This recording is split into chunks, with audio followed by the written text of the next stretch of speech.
Good morning, students. Today we will discuss about the mole concept part 8. Last year अपन ने last जो topic हुआ था, last जो वीडियो हुआ था, उसमें हमने जो डिस्कस किया था वो किया था कि परसेंट कंपोजिशन ऑफ कंपाउंड कैसे निकालते हैं। परसेंट कंपोजिशन कंपाउंड्स निकालने के लिए मैंने आपको बताया था कि उस एलिमेंट का मोलिकुलर वेट और उस कंपाउंड्स का टोटल मोलिकुलर वेट जो होता है उसमें आपस में डिवाइड करके और हम 100 से मल्टीप्लाई कर देते हैं, तो इससे हमारे पास में जो है परसेंट कंपोजिशन जो उसका आ जाता है। ठीक है, आज हम जो बच्चों पढ़ेंगे, आज हम पढ़ने जा रहे हैं determination of empirical formula and molecular formula. Today topic is determination of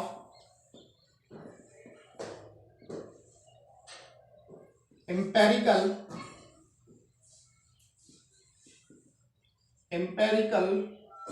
and molecular formula। किस प्रकार से हम एम्पेरिकल और मोलिकुलर फॉर्मूला को कैलकुलेट कर सकते हैं। तो इसके लिए हम पहले कुछ पॉइंट्स पढ़ेंगे, कुछ नियम्स पढ़ेंगे। ठीक है, तो क्या क्या लॉज हैं। ठीक है, तो आप लोगों को क्वेश्चंस पे क्या दिया होगा, क्वेश्चन पे आपको परसेंटेज दिया होगा कि इसका परसेंटेज ये है। तो कुछ प्रिंसिपल्स हैं, कुछ रूल्स हैं, उस रूल्स के अकॉर्डिंग हम जो हैं फॉर्मूला कैलकुलेट करेंगे। पहला रूल्स हमारे पास में है, first of all divide the percent of element by there molecular weight.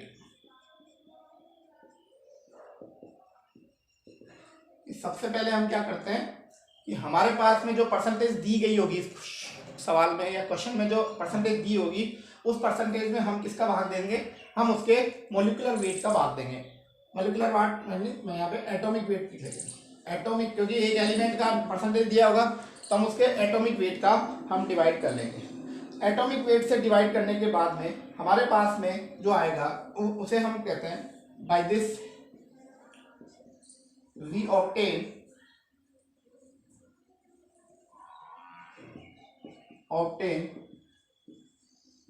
atomic ratio. क्या इस एटॉमिक रेशो को हम बोलते हैं relative number of atoms. Relative number of atom, तो हमारे पास रिलेटिव नंबर ऑफ द हो गया। तो पहला स्टेप आपका हो गया कि आप पहले स्टेप में क्या करोगे, एम्पेरिकल फॉर्मूले और मोलिकुलर फॉर्मूला का डिटर्मिनेशन करने के लिए आप क्या करोगे, सबसे पहले जो परसेंटेज दिया होगा हमको उस परसेंटेज में उसके एटॉमिक वेट का भाग देंगे, जिससे हमारे पास में क्या आ जाएगा, एटॉमिक रेशो आ जाएगा। और एटॉमिक रेशो आने के बाद में हम क्या करेंगे, या एटॉमिक रेशो को हम क्या बोलते हैं, रिलेटिव नंबर ऑफ एटम बोलते हैं। ठीक है, तो इसके बाद में हमें क्या करना है कि जो हमारा रिलेटिव नंबर ऑफ एटम आया या एटॉमिक रेशो आया, इस एटॉमिक रेशो को हम जो है सिंपल रेशो में कन्वर्ट कर लेते हैं। ठीक है, सेकंड पॉइंट है convert the atomic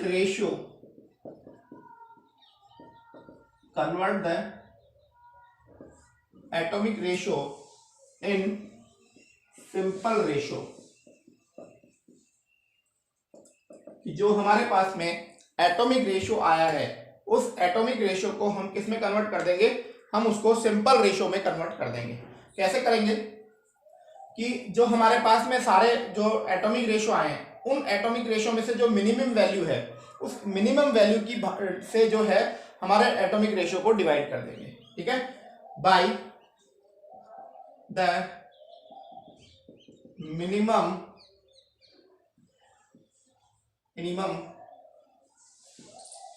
value of atomic ratio. ठीक है, क्या ये इसको फिर ऐसे लिख लो, तो divided the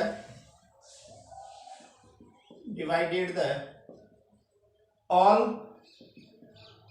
atomic ratio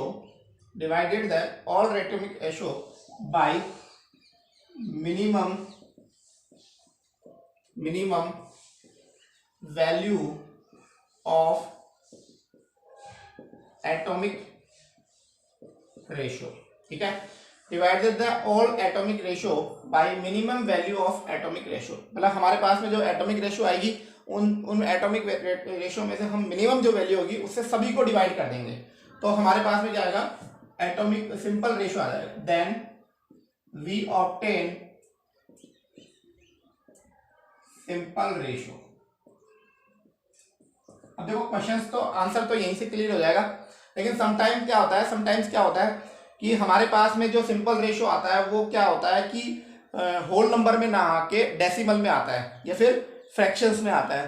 तो हम उस डेसिमल को होल नंबर में कन्वर्ट करने के लिए किसी ऐसी संख्या से मल्टीप्लाई कर देते हैं, ऐसी मिनिमम संख्या से मल्टीप्लाई करते हैं जिससे हमारा जो डेसिमल है वो डेसिमल जो है किस में बदल जाए, होल नंबर में. तो फोर्थ स्टेप हम और इंक्रीज कर सकते हैं कि ऐसा क्वेश्चन आता है.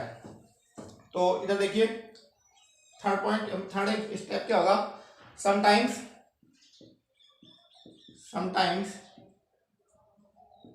The value of simple ratio is obtained, sometimes the value of simple ratio is obtained in decimal.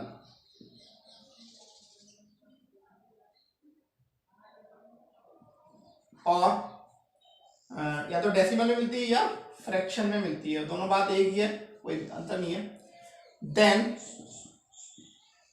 We convert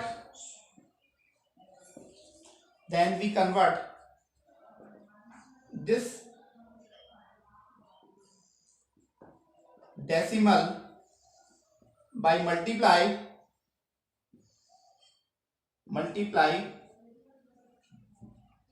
any natural number. ठीक है, इसको कोई ऐसे नेचुरल कहते हैं, और ये नेचुरल नंबर कैसा होना चाहिए, मिनिमम होना चाहिए. कैसा होना चाहिए, मिनिमम नंबर. ठीक है, टू कन्वर्ट इट जो है इसको अपन किसमें कन्वर्ट करते हैं, to convert in whole number. मतलब इस होल नंबर के लिए इसकी वैल्यू कुछ भी हो सकती है, कोई जरूरी नहीं है नेचुरल नंबर को. कुल मिला के हमारे पास में जो सिंपल रेशियो है वो सिंपल रेशियो सभी के सभी होल नंबर्स में होने चाहिए. तो हम ये लिख सकते हैं, इस पॉइंट से हमें क्या डिस्कस निकल रहा है कि हमारे जो सिंपल रेशियो आया है वो सिंपल रेशियो जो है वो होल नंबर में होना चाहिए, वो डेसिमल और फ्रैक्शन में नहीं होना चाहिए. आप उसको किसी से भी मल्टीप्लाई करो, आप उसको किससे मल्टीप्लाई करके, the value should be exist in whole number. तो ये हमारा पहला स्टेप है. तीनों स्टेप को एक बार मैं क्या करता हूँ, सबसे पहले हमारे पास में जो भी वैल्यू दी गई है, एटम के वैल्यू दे रखी है, परसेंटेज में, रेशियो में, किसी में दे रखी है, तो उस एटम के परसेंटेज को हम किससे डिवाइड करेंगे, उसके एटॉमिक मास से डिवाइड करेंगे.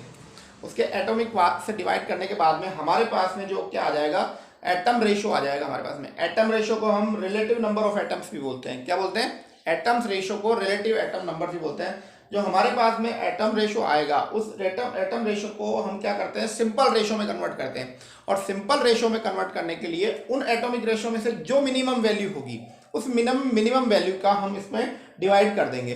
और मिनिमम वैल्यू का हम जब उसको डिवाइड कर देंगे तो हमारे पास में जो आ जाएगा वो आ जाएगा सिंपल रेशियो आ जाएगा. अब यदि मान लो सिंपल रेशियो की जो वैल्यू है वो आपका डेसिमल और या परसेंट फ्रैक्शन में आ रही है, तो हम कोई ऐसी संख्या से उसको मल्टीप्लाई करें ताकि हमारा जो सिंपल रेशियो है वो सारे के सारे होल नंबर्स में आ जाए. ठीक है, तो हम स्टार्ट करते हैं, क्वेश्चंस लेते हैं, और क्वेश्चन से हम लोगों को ये जो तीनों नियम पढ़ाए मैंने वो तीनों नियम आप लोगों को क्लियर हो जाएंगे. देखो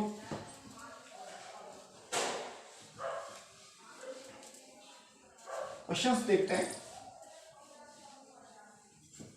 क्वेश्चन है, calculate the empirical formula for a compound. Question number first, calculate the empirical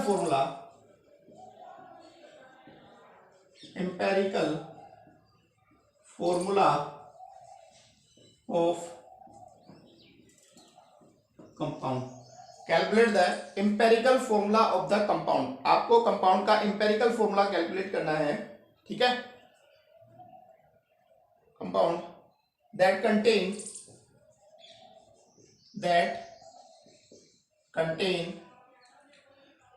26.6% potassium, 26.6%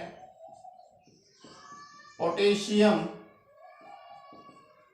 26.6% उसमें पोटेशियम है, 35.5% उसमें क्रोमियम है, इसमें 35.5% क्या उसमें क्रोमियम, एंड 38.1% ऑक्सीजन। तो उसके अंदर the compound contain 26.6% potassium, 35.5% chromium and 38.1% oxygen, that is the atom percent are existing compounds. ठीक, और हमें इंपेरिकल फॉर्मूला कैलकुलेट करना है। यू हैव गिवन, आपको दिया हुआ है the molecular atomic mass of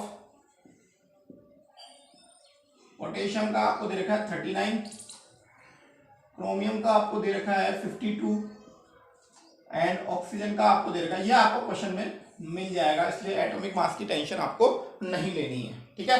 तो अब हम इसको कैसे सोल्व करते हैं, हम इसको ऐसे सोल्व करते हैं, एक टेबल बना लेते हैं इस प्रकार से, ठीक है। यहां हम एलिमेंट लिख देते हैं कि हमें कौन कौन से एलिमेंट दें। एलिमेंट्स हमारे पास में एलिमेंट है, एक तो है पोटेशियम, एक हमारे पास में है क्रोमियम और एक हमारे पास में ऑक्सीजन, ठीक है। उसके बाद में हम उनका इस अगले टेबल में उसका हम लिख देते हैं परसेंट, कि किसका कितना परसेंट है। तो आपको पता है क्वेश्चन में दिख रखा है कि पोटेशियम 26.6% तो हमारे पास में क्या है, पोटेशियम 26.6%, इसको अपन 26.6 ग्राम मान लेते हैं क्योंकि 100 का परसेंट होता है। 26.6 पोटेशियम हो गया, 35.4 हमारा क्रोमियम हो गया, 35.5 ग्राम हमारा क्रोमियम हो गया, और 38.1 हमारा ऑक्सीजन हो गया, ठीक है। इनके एटॉमिक मास लिख लेते हैं अपन पास। एटॉमिक मास पोटेशियम का एटॉमिक मास कितना होता है भाई, 39, ठीक है, और क्रोमियम का 52 और ऑक्सीजन का 16। ये चीज अपने पास क्लियर होगी। अब अपन इसका मास रेशियो निकाल लेते हैं। मास रेशियो के लिए थोड़ा करना पड़ेगा क्योंकि डिवाइड भी करना पड़ेगा ना। तो अब हम निकाले मास रेशियो, या इसी को हम क्या बोलते हैं, relative number of atom, relative number of atom, यही हमारा रिलेटिव नंबर ऑफ एटम हो गया। अब देखिए इधर यहां पे मैं क्या करूंगा, सबसे पहले 26.6 अपॉन जो है इसमें भाग दे देता हूं मैं 39 का, इसका भाग देता हूं 39.1 होता है इसका एक्चुअल में, तो 39.1 का जब इसमें भाग दोगे तो आपके पास में जो आंसर आएगा 0.68 आएगा। मैं कैलकुलेशन ऑलरेडी कर चुका हूं इसकी, तो आप लोग ध्यान रखें क्योंकि यहाँ कैलकुलेशन करेंगे तो बहुत टाइम लग जाएगा, वीडियो बहुत लंबा हो जाएगा। दूसरा हम जो है 35.5 में हम भाग देते हैं इसका 52 का 35.5 में, तो हमारे पास में आंसर कितना आता है 0.68 हमारे पास में आंसर आ जाएगा। और लास्ट में हम क्या करते हैं 38.1 में वो डिवाइड करते हैं 16 से, तो डिवाइड करने पर हमारे पास में कितना आ जाएगा 2.38 आ जाएगा। तो ये हमारे पास में क्या आ गया, मास रेशियो आ गया। अब मास रेशियो को हम किसमें कन्वर्ट करेंगे, सिंपल रेशियो में। किसमें कन्वर्ट करेंगे, सिंपल रेशियो में। और सिंपल रेशियो में से क्या करेंगे कि जो भी मिनिमम वैल्यू है मास रेशियो की, जो सिंपल वैल्यू है उससे सबको डिवाइड कर देंगे। तो मिनिमम वैल्यू 0.68 है, तो इसमें से किसी एक को ले लो, एक ही है, तो देखो 0.68 अपॉन 0.68 बराबर 1, ठीक है। और यहां पे भी देखिए 0.68 अपॉन 0.68 तो बराबर कितना आ गया 1। अब यहां पे देखिए 2.38 डिवाइडेड बाई 0.68। जब आप इसको डिवाइड करोगे तो अप्रोक्सीमेटली जो आंसर आएगा आपके पास में वो आएगा 3.5। अब यहाँ हमें थर्ड रूल भी लगाना पड़ेगा।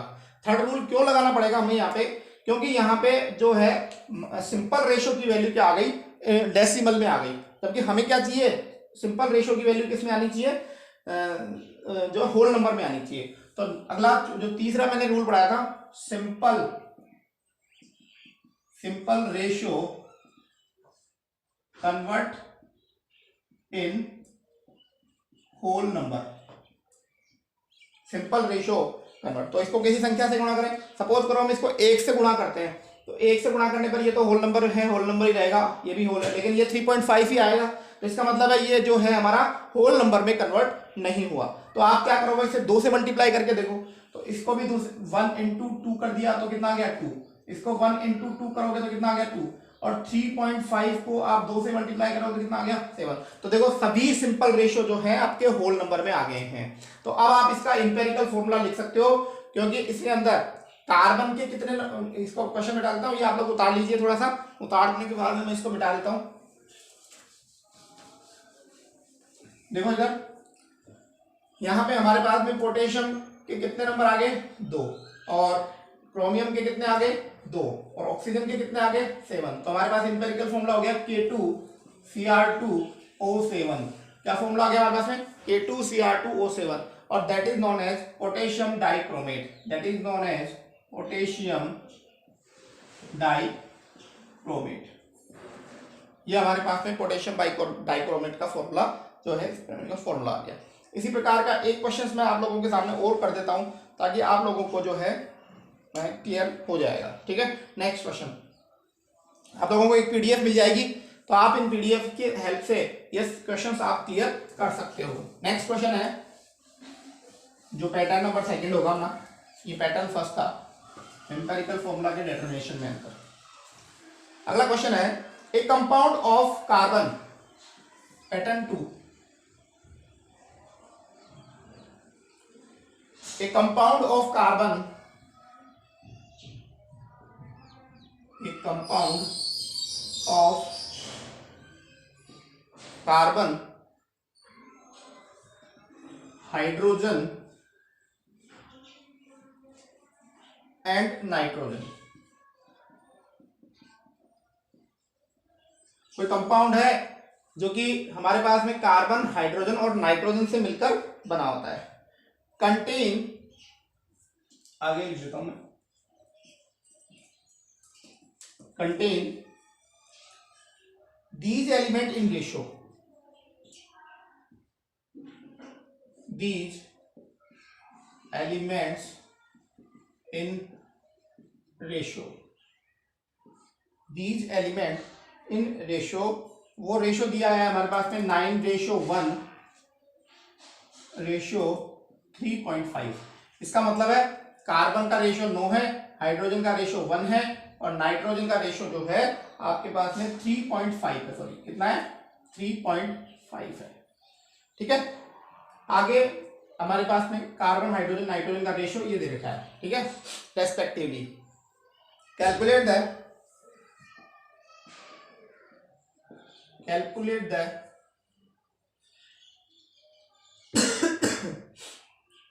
empirical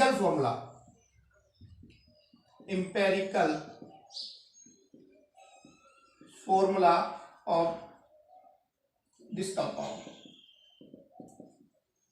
इस कंपाउंड का आपको empirical formula कैलकुलेट में करना है। if its molecular mass is, आगे क्वेश्चन है, if its molecular mass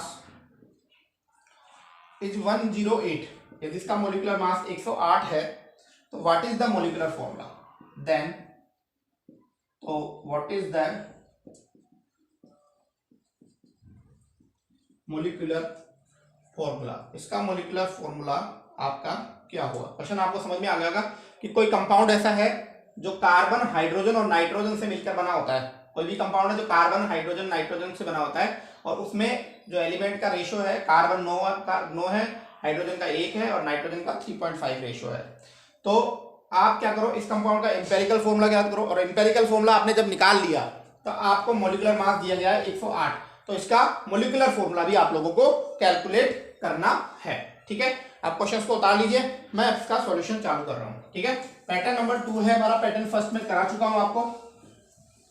देखो बच्चों किस प्रकार से कैलकुलेट करेंगे, हम वही इसी प्रकार से चालू करते हैं जैसे हमने पिछले क्वेश्चन में चालू किया था। हम एक टेबल बना लेते हैं, टेबल बना लेते हैं इस प्रकार से।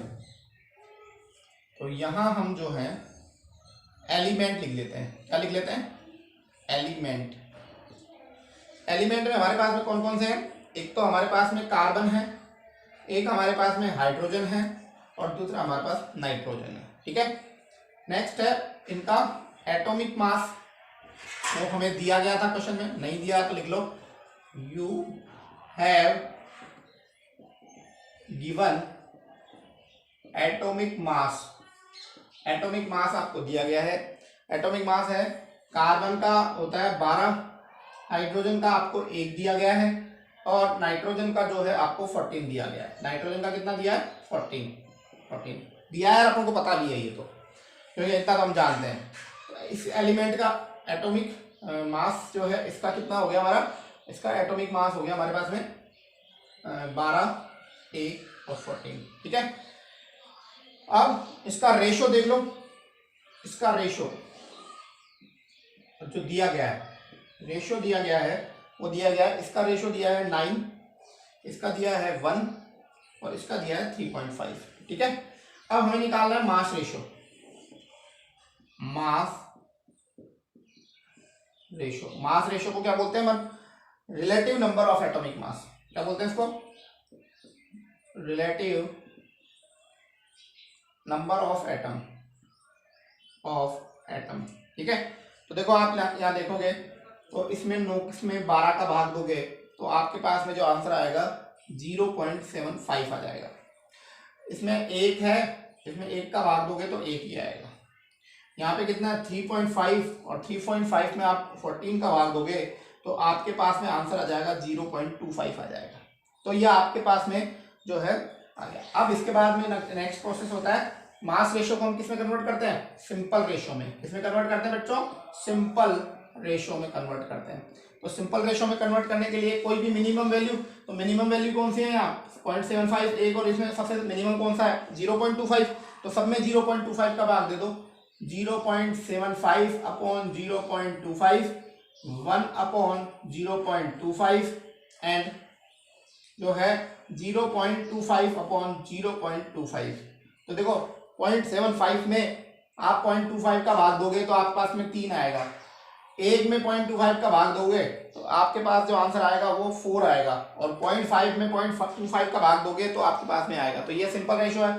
अब हमको चौथा स्टेप नहीं लेना है, क्योंकि all simple ratio are exist in the whole number, all simple ratio are exist in whole number, so we can't change that into the whole number. जब ऑलरेडी सिंपल रेशो हमें प्रेजेंट मिल गया है question में, तो हम लोगों के पास में, तो आप यहाँ पे देखोगे कार्बन के नंबर कितने हैं यहाँ पे 3, हाइड्रोजन के नंबर कितने हैं यहाँ पे 4, एंड नाइट्रोजन के नंबर कितने हैं यहाँ पे 1। तो इसका इंपेरिकल फॉर्मूला हो गया, द इंपेरिकल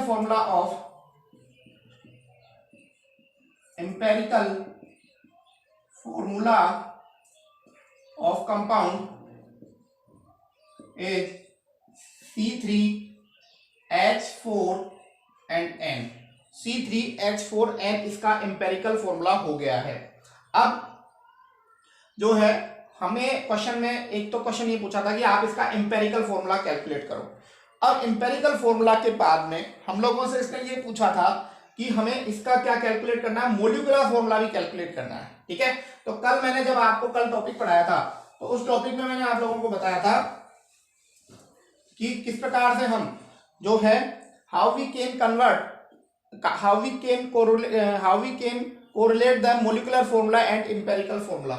इंपेरिकल फॉर्मूला और मॉलिक्यूलर फॉर्मूला को हम किस प्रकार से कोरिलेट करते हैं, तो देखो मॉलिक्यूलर फॉर्मूला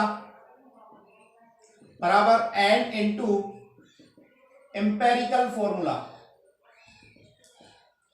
ये मैंने आप लोगों को कल वाली क्लास में बताया था, लेकिन हमारे पास में यहाँ एम्पेरिकल फॉर्मूला भी है, लेकिन हमारे पास में एन नहीं है।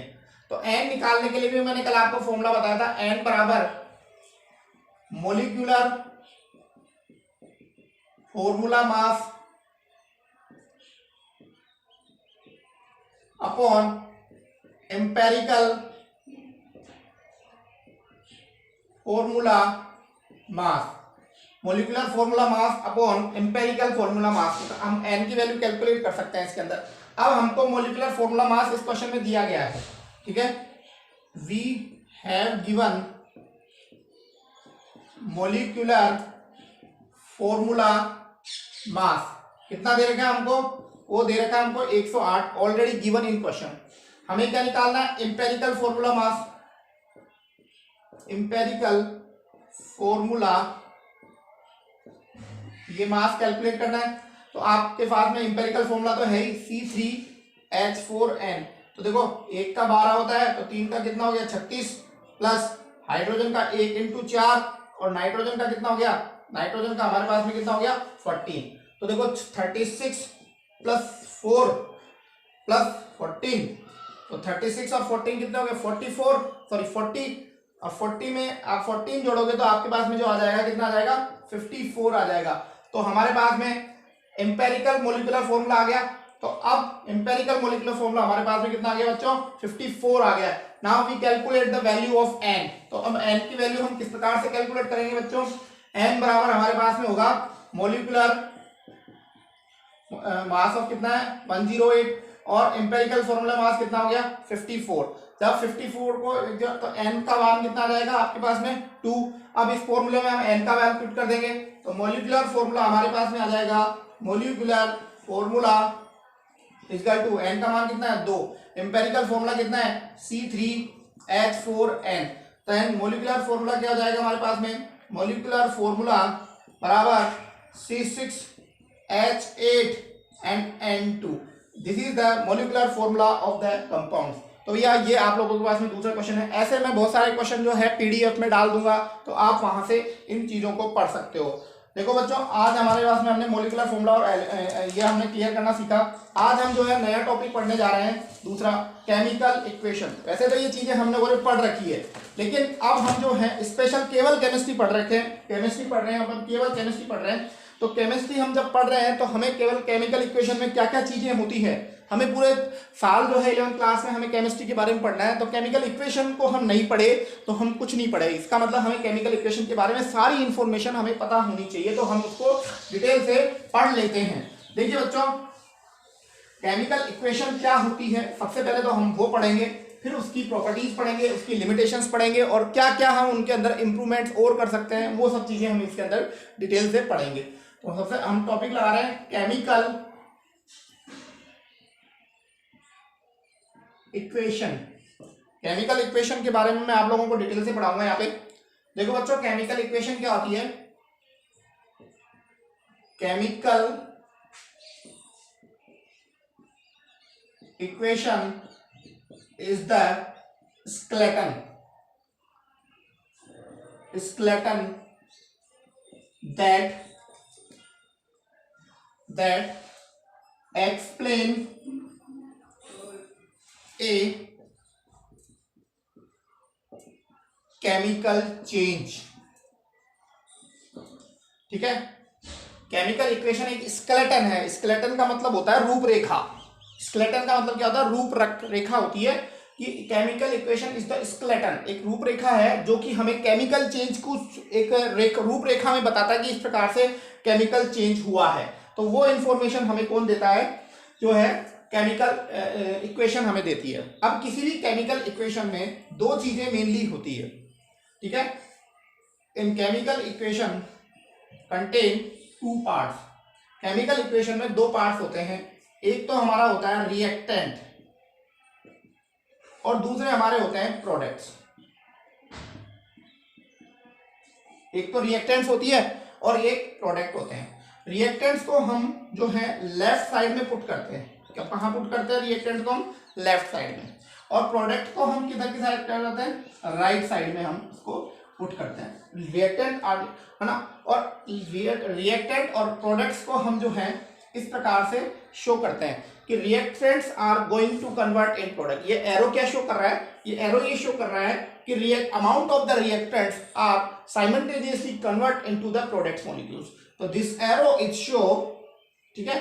अब इस एरो की जगह हम ये भी लगा सकते हैं तो कोई गलत नहीं होता है, आप बराबर का निशान भी लगा सकते हो और ये भी लगा सकते हो, दोनों में ही आपको मार्क्स पूरे मिलेंगे।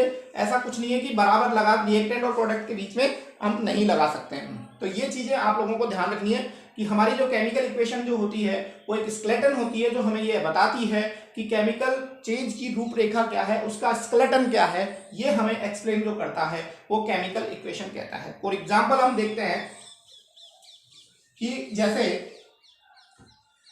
हमारे पास में KClO3, इसे हम बोलते हैं बच्चों potassium chlorate, that is known as potassium chlorate. यदि इस पोटेशियम क्लोरेट को हम थोड़ा सा गर्म करते हैं, हीट करते हैं, क्या करते हैं, हीट करते हैं, तो हीट करने पर ये पोटेशियम क्लोराइड और ऑक्सीजन के अंदर टूट जाता है। किसमें टूट जाता है, ऑक्सीजन के अंदर टूट जाता है। इसको आप बैलेंस भी करना चाहो तो आप कर सकते हो, दो मोल लेंगे तो हमारे पास में 2 मोल तो KCl मिल जाएंगे और 3 मोल जो हैं ऑक्सीजन के मिल जाएंगे। तो इस रिएक्शन में ये हो रहा है कि ये जो पोटेशियम क्लोरेट है ये हमारा क्या है, रिएक्टेंट, क्योंकि इसको हमने कहाँ रखा है, इसको हमने लेफ्ट साइड रखा है। इसका मतलब ये क्या है, रिएक्टेंट्स, जो कि रिएक्शन करेगा, reactants, and this reactants convert into the product. Right side में हमने क्या लिखा है, प्रोडक्ट। तो विद द टाइम क्या हो रहा है, विद द टाइम जो है पोटेशियम क्लोरेट जो है वो है हमारा KCl और ऑक्सीजन में कन्वर्ट हो रहा है। तो ये जो है इस स्केलेटन को हम क्या कहते हैं, केमिकल इक्वेशन कहते हैं। नेक्स्ट पॉइंट लिख रहे हैं, what are the information which are provide by the chemical equation, ठीक है। What information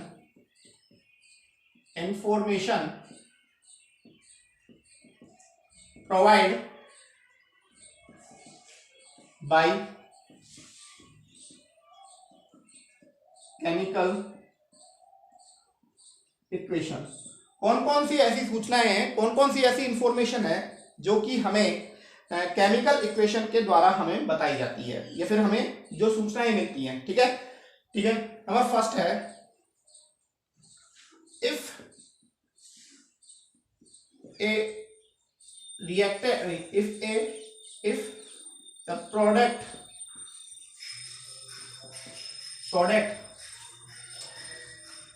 if a product contain upper arrow, यदि कोई भी कंटेंट जो है अपर एरो रखता है, इस प्रकार से अपर एरो रखता है, that means the product will be in gaseous state। that means the product should be in gaseous state। यदि मान लो कोई प्रोडक्ट ऐसा बन रहा है कि जो वो, जैसे एग्जांपल देखो, ये अभी अपन ने पढ़ा था KClO3, तो इसमें हमारे पास में 2KCl + 3O2 मिला था। तो यहाँ पे अब एरो मिलेगा आपको। एरो क्यों मिलेगा, क्योंकि ये ऑक्सीजन जो होती है गैसीय स्टेट में, ये बनने के बाद में तुरंत निकल जाएगी यहाँ से। तो ये जो है ये अपर एरो किसको शो करता है कि the products are exist in gaseous state, ठीक है। Second point, in chemical reaction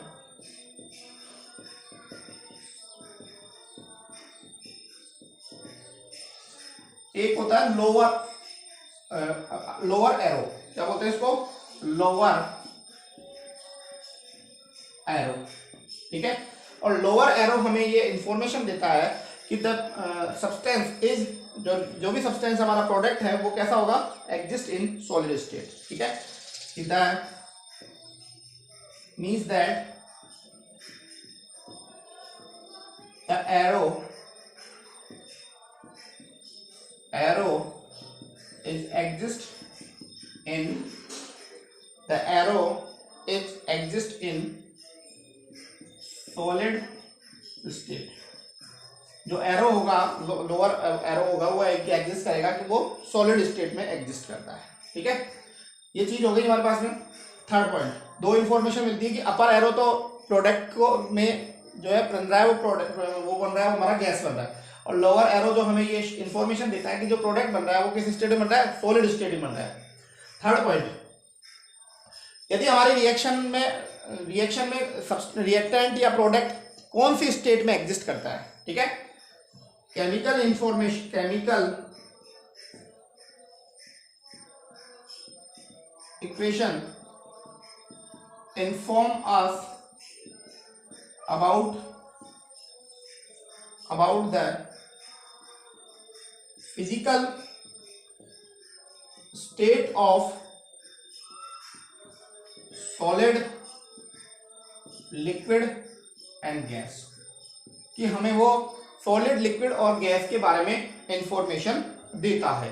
for examples देख लो, सॉलिड एंड गैस, ठीक है। तो ये थर्ड पॉइंट हो गया, इसका एग्जांपल से समझ लेते हैं अपन लोग। देखिए N2 plus 3H2 equal to 2NH3। तो यहाँ नाइट्रोजन जो है गैसीय स्टेट में है, हाइड्रोजन जो है गैसीय स्टेट में है, और हमारा अमोनिया जो होगा वो लिक्विड स्टेट में मिल जाएगा, ठीक है। दूसरा एग्जांपल देखिए, अभी अपन ने पढ़ा था, सॉरी 2KClO3 जो है कन्वर्ट, तो ये हमारा किस में होता है, सॉलिड स्टेट में, और जो KCl प्लस और 3O2 तो ये हमारा किस में हो गया, गैस स्टेट में, और KCl होगा आपका लिक्विड स्टेट में, या सॉलिड में मिल जाएगा, जनरली सॉलिड में मिल जाएगा, ठीक है। तो आप लोगों के पास में SL और जो SL और G मिल रहे हैं वो क्या शो करते हैं केमिकल रिएक्शन में, कि जो हमारा रिएक्टेंट है उसकी फिजिकल स्टेट क्या है, उसकी फिजिकल स्टेट क्या है, ठीक है।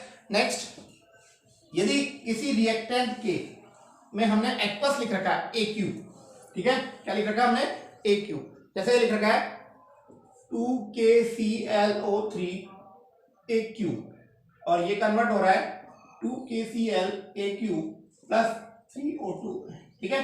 तो ये AQ का मतलब होता है एक्वस, AQ का मतलब होता है एक्वस, ठीक है। एक्वस का मतलब क्या होता है कि यदि कोई सब्सटेंस को हम पानी में डिजोल्व कर देते हैं तो वो उसका कहलाता है, जैसे हमने suppose 3 gram KCl is dissolved in water, ठीक है। तो अब ये जो सॉल्यूशन कहलाएगा उस सॉल्यूशन को कहेंगे aqueous solution of KCl। Then this solution is known as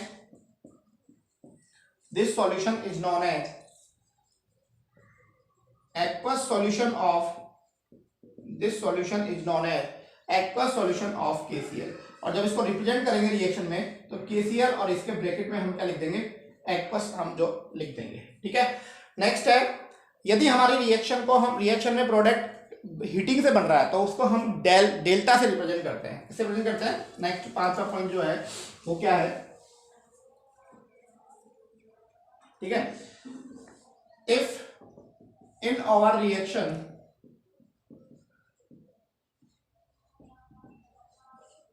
the product is form by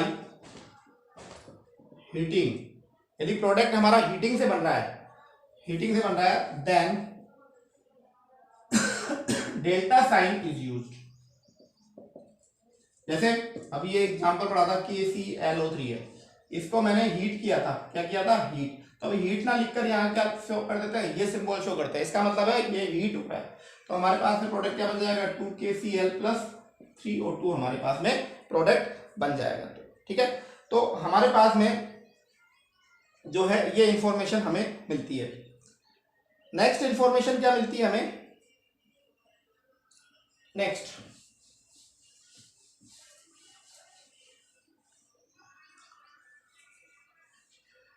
what are the, अगला है व्हाट आर द रिएक्टेंट्स,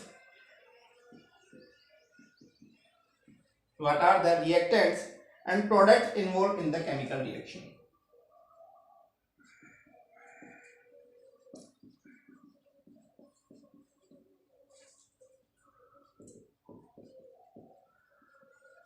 कि कौन कौन से रिएक्टेंट और प्रोडक्ट है, अभी मैं बता दूंगा मैं आपको एक एग्जांपल लेके। दूसरा है the relative number of molecule, the relative number of molecules, the relative number of reactant molecules,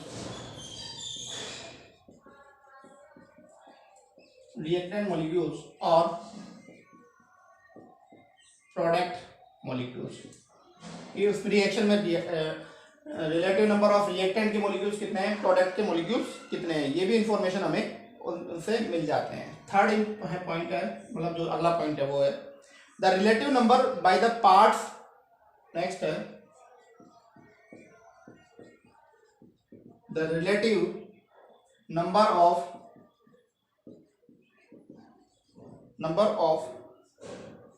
the relative number by parts, by parts of mass of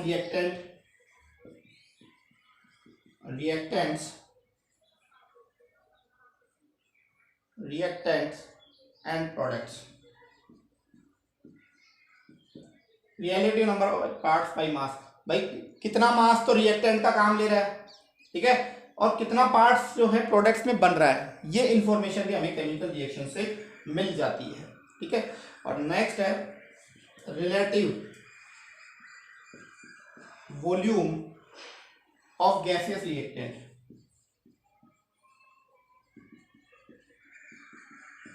gaseous reactant and product, ठीक है। इन चारों point को हम एक example से समझ लेते हैं ताकि आपको देखो, पहला तो कौन कौन से रिएक्टेंट भाग ले रहे हैं, दूसरा उसमें कितने कितने मॉलिक्यूल्स भाग ले रहे हैं, कितना मास रिएक्टेंट का है, कितना मास प्रोडक्ट का है, और यदि मान लो कोई गैसियस रिएक्शन है तो उसकी कितना वॉल्यूम है, ठीक है। देखो एक एग्जांपल देख लो, CH4, मैं आपको ये लिखवाऊंगा नहीं, आपको खुद को कॉपी में नोट करना है इस चीज को जो मैं बोलूंगा, क्योंकि मुझे अभी टाइम होने वाला है और जो है टॉपिक अभी पूरा नहीं हो रहा है। तो 2O2 ये गैस हो गया, ये भी गैस है, ठीक है, और इससे हमारे पास में बन रहा है CO2B गैस बन रही है, और साथ में भी 2H2O जो है हमारे पास में, इसको भी हम पेपर स्टेट में मान लेते हैं तो गैस बन गई, ठीक है। तो इसमें देखो सबसे पहले तो रिएक्टेंट की इंफॉर्मेशन मिल रही है, मिल रही है कि CH4 और O2 ये तो रिएक्टेंट है, और CO2 और 2H2O जो है प्रोडक्ट है। बिल्कुल पहला वाला मिल रहा है, what are the type of the reactant and product मिल रहा है। पहली बात, कितने मॉलिक्यूल्स पार्ट ले रहे हैं, 1 मोल CH4 का और 2 मोल जो है, 1 मोल तो इसका CH4 का और 2 मोल O2 का आपस में रिएक्शन कर रहे हैं, और 1 मोल CO2 का और 2 मोल H2O का बन रहे हैं। 1 मोल CH4 का और 2 मोल O2 के पार्टिसिपेट कर रहे हैं, और साथ में 1 मोल CO2 का और 2 मोल H2O के बन रहे हैं। तीसरा इंफॉर्मेशन हमें क्या मिलता है, मास। देखो इसके 16 ग्राम जो है, कितने, मैथेन के 16 ग्राम निकालोगे, इसके 16 ग्राम जो है, 16 ग्राम मीथेन जो है वो करीब 64 ग्राम ऑक्सीजन से रिएक्शन कर रही है। इसका मोलिकुलर मास निकाल लो, CH4 का 16 ग्राम हो जाएगा, 4 ऑक्सीजन का कितना हो गया, 64 ग्राम।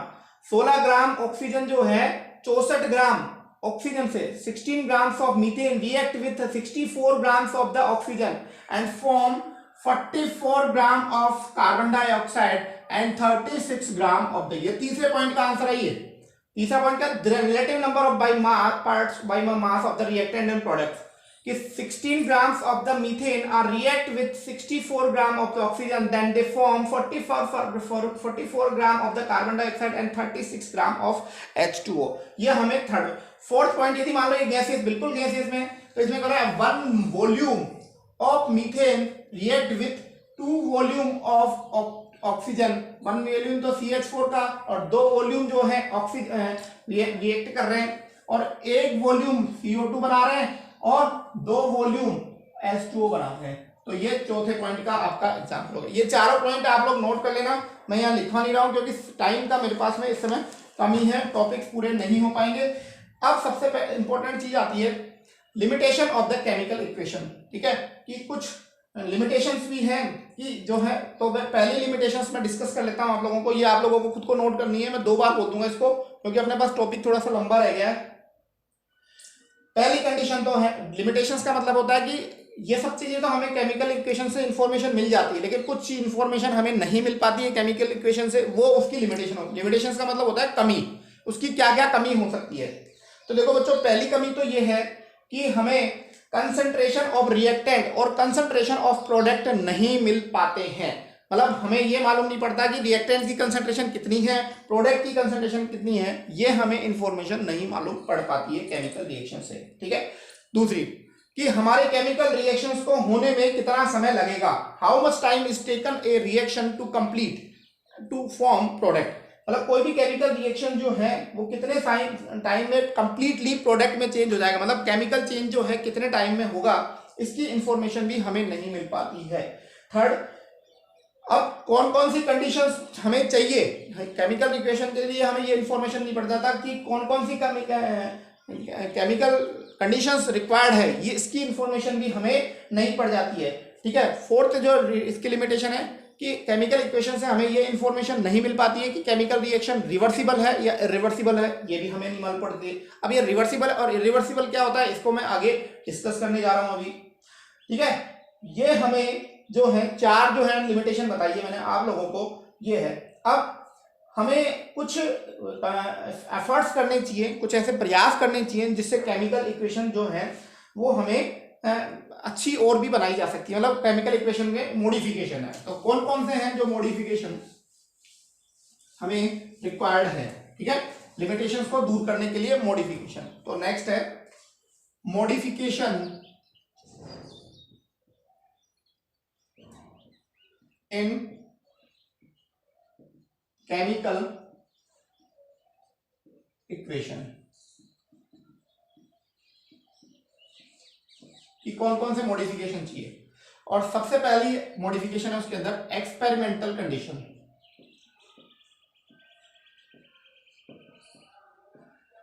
क्या मतलब है एक्सपेरिमेंटल कंडीशन है कि कोई भी केमिकल रिएक्शन जो होती है जब उसको कंप्लीट कराया जाता है लेबोरेटरी में, तो उसके अंदर क्या आपने कंडीशन ली है वो कंडीशन जो है एरो के ऊपर मेंशन करनी चाहिए। कैसे, जैसे हमारे पास में रिएक्शन है N2 + 3H2। अब ये रिएक्शन जो है नॉर्मली नहीं हो रही है। अब नॉर्मली नहीं हो रही है तो इसके लिए जब इसमें नाइट्रोजन और हाइड्रोजन मिलाया तो ये नहीं हो रही है रिएक्शन, तो हमने कुछ इसके अंदर एक्सपेरिमेंटल कंडीशन क्या लगा दी, इसका प्रेशर बढ़ा दिया हमने, इस रिएक्टेंट का प्रेशर 200 atm बढ़ा दिया, और टेम्परेचर जो है हमने 450 डिग्री सेंटीग्रेड कर दिया। तो आपके पास में क्या बन गया, ये आपके पास में अमोनिया का फॉर्मेशन हो गया। तो ये कंडीशन हमको एरो के ऊपर लिखनी है। तो एक्सपेरिमेंटल कंडीशन जो है that should be mention in our chemical equation. तो हमें देखते ही हमें मालूम पड़ जाएगा नाइट्रोजन हाइड्रोजन नॉर्मल कंडीशन पे तो रिएक्शन कर नहीं रहे, उनको रिएक्शन करने के लिए 200 atm प्रेशर का रिक्वायरमेंट है और 450 डिग्री सेंटीग्रेड टेम्परेचर का रिक्वायरमेंट है, ये हमें उसमें मेंशन होना चाहिए। ठीक है। नेक्स्ट है रिएक्शन 2 प्रकार की होती है, हमने आप लोगों को डिस्कस नहीं किया। एक रिएक्शन होती है हमारी एक्सोथर्मिक रिएक्शन, एक हमारी रिएक्शन होती है एक्सोथर्मिक रिएक्शन, और दूसरी रिएक्शन होती है हमारी एंडोथर्मिक रिएक्शन। एक्सोथर्मिक रिएक्शन वो रिएक्शन होती है जिन रिएक्शंस के अंदर जब रिएक्टेंट प्रोडक्ट में बदलता है तो कुछ हीट या एनर्जी इवोल्व होती है या हीट या एनर्जी रिलीज होती है, उन रिएक्शंस को हम क्या कहते हैं, एक्सोथर्मिक रिएक्शन कहते हैं। जबकि जिन केमिकल रिएक्शन में जब रिएक्टेंट प्रोडक्ट में बनता है तो कुछ एनर्जी या हीट का एब्जॉर्प्शन होता है, that type of reaction is known as endothermic reaction. उस प्रकार के रिएक्शन को हम क्या कहते हैं, एंडोथर्मिक रिएक्शन कहते हैं। तो those chemical reaction in which when reactant convert into the product and that condition energy or heat is released, that reaction is known as exothermic reaction. And those chemical reaction when reactant convert into the product then energy or heat is absorbed, that type of reaction is known as endothermic reaction. तो उसके हमको representation कैसे आएगा, ठीक है। तो next है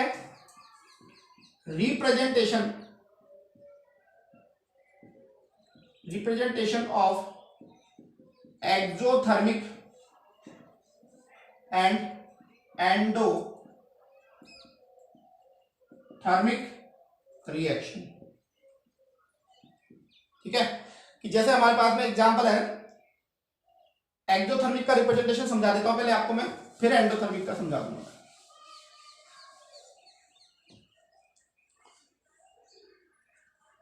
representation of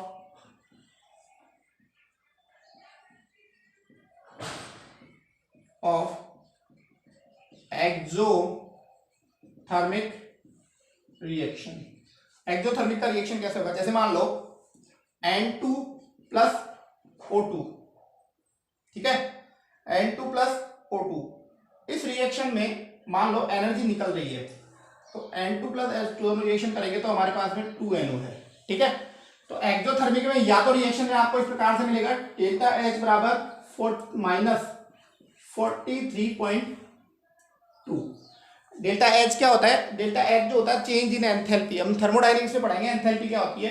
तो या तो इसका रिप्रेजेंटेशन इस प्रकार से होगा या इसका रिप्रेजेंटेशन इस प्रकार से होगा, N2 plus O2 equal to 2NO, ठीक है, plus 43.2।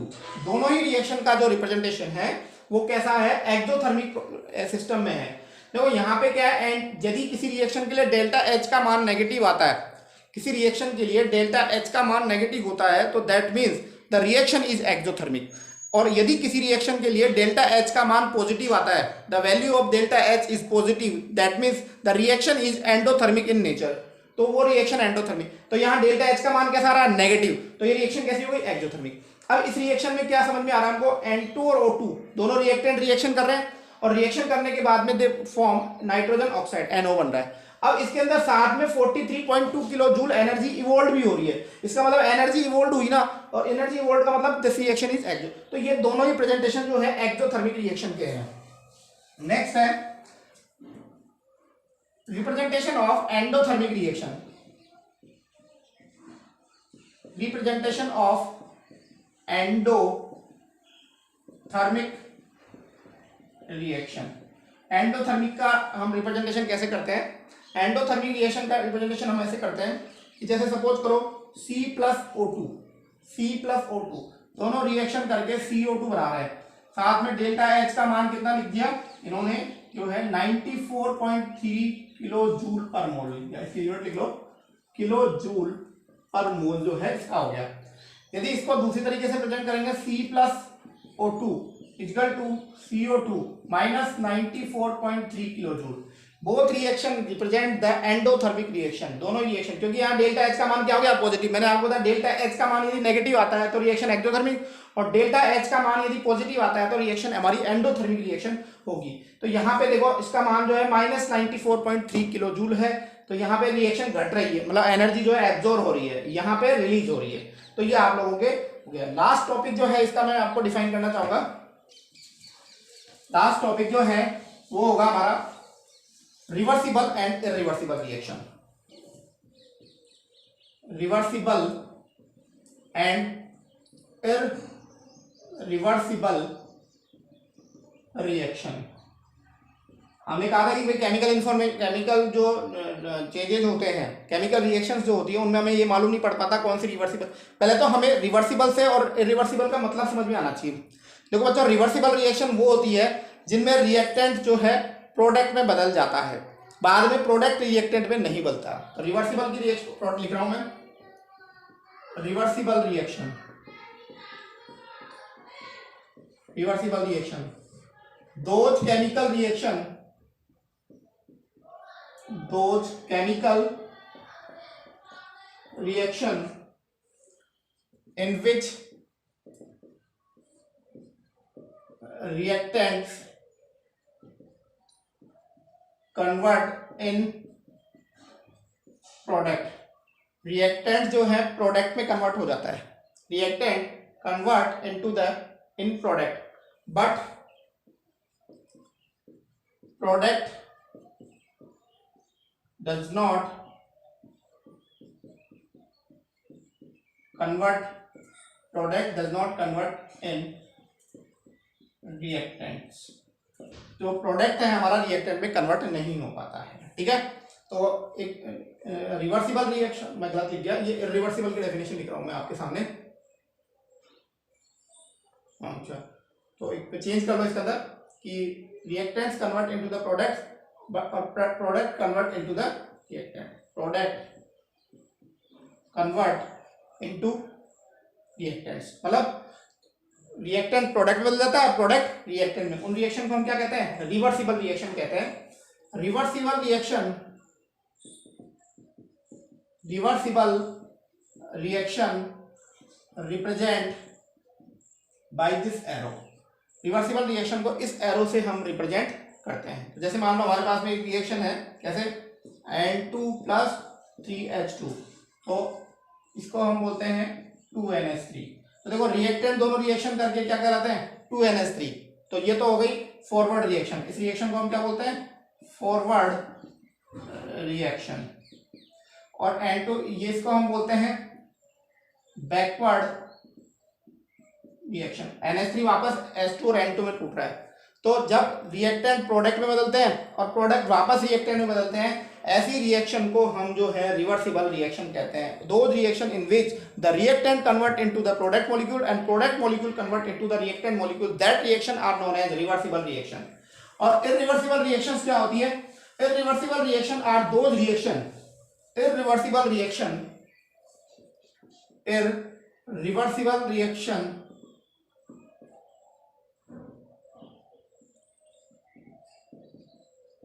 those chemical reaction in which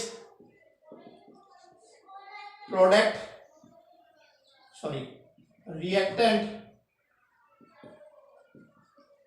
convert in product, reactant जो है किसमें कन्वर्ट हो जाता है?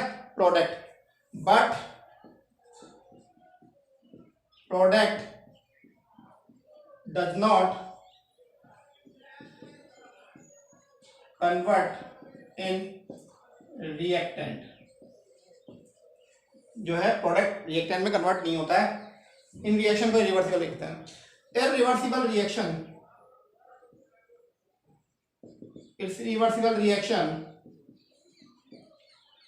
रिप्रेजेंटेड बाय सिंगल एरो, जो है सिंगल एरो से रिप्रेजेंट की जाती है। तो जैसे अभी एग्जांपल पढ़ा था KClO3, ये जो है 2KCl प्लस 3O2 में बदल रही है। तो यहाँ पे पोटेशियम क्लोरेट तो KCl और 3O2 में बदला, लेकिन ये प्रोडक्ट जो है वापस रिएक्टेंट में नहीं बदल रही है। तो इस प्रकार की रिएक्शन जो है क्या कहलाती है? आपकी इररिवर्सिबल रिएक्शन कहलाती है। तो बच्चों, आप लोगों को मैंने रिवर्सिबल और रिवर्सिबल रिएक्शन पढ़ाई। आप इन टॉपिक्स के पूरे कंप्लीट नोट्स बनाए। अभी मैं आप लोगों को 12-1 बजे तक मैं आपको असाइनमेंट इसका दे दूंगा, तो आप इसका असाइनमेंट सोल्व करें। धन्यवाद।